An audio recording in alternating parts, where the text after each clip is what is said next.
So we're going to start this video by looking at the events of fetal development, which is divided into an embryonic period and a fetal period. So let's look at the embryonic period first. That's the first 8 weeks, so weeks 1 to 8 after fertilization has begun. And by 8 weeks that we're looking at here, bones have begun to ossify.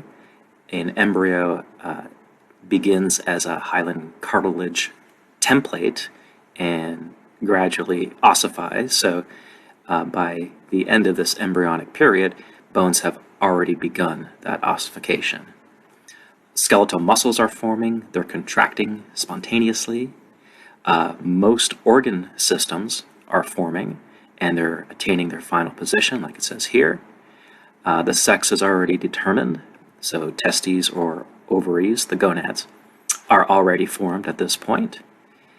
The embryo is 1 inch, approximately, from crown, right? So crown to rump. So that's the measurement. And the reason why I'm saying that is sometimes they will go, or eventually, they'll measure crown to toes, which is here, when they get to the fetal stage. So that can be confusing sometimes. So yeah, sometimes you have to look, well, where are we measuring? At the end of 8 weeks, crown to rump, so here to here, still very small, 1 inch, and extremely light at this point, only 2 grams.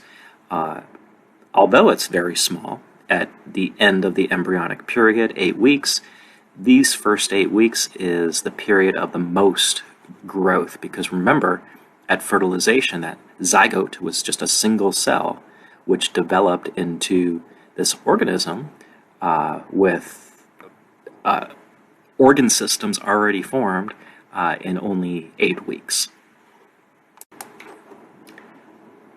And the fetal period, that's 9 weeks to birth, or 38 weeks on average, is a time of rapid growth. Body structures are being established because cells are still differentiating. Many cells are stem cells. You might recall mesenchyme cells from chapter 4 in AP1 that could become any type of connective tissue depending on their environment and triggers.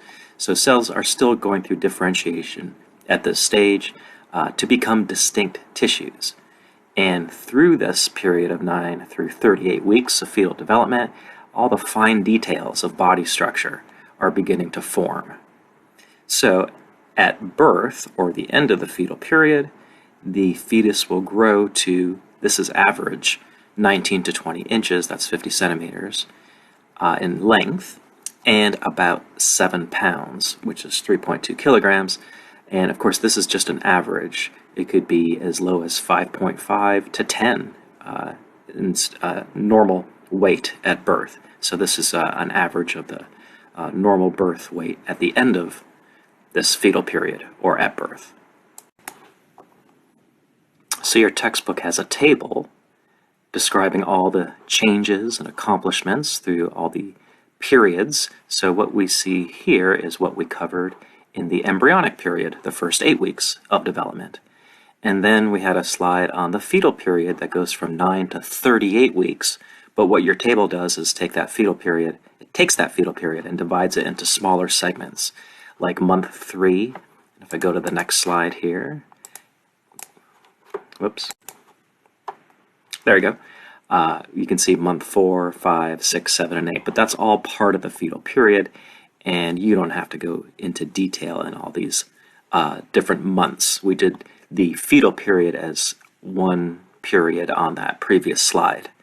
One thing I will mention, though, is, here it is, we said that at birth, average length is 19 to 20 inches, and here you see 14 inches.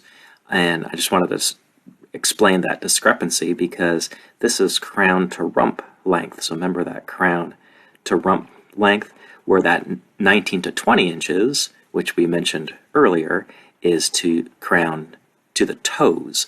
So sometimes it looks like there's different statistics, but they're just using a different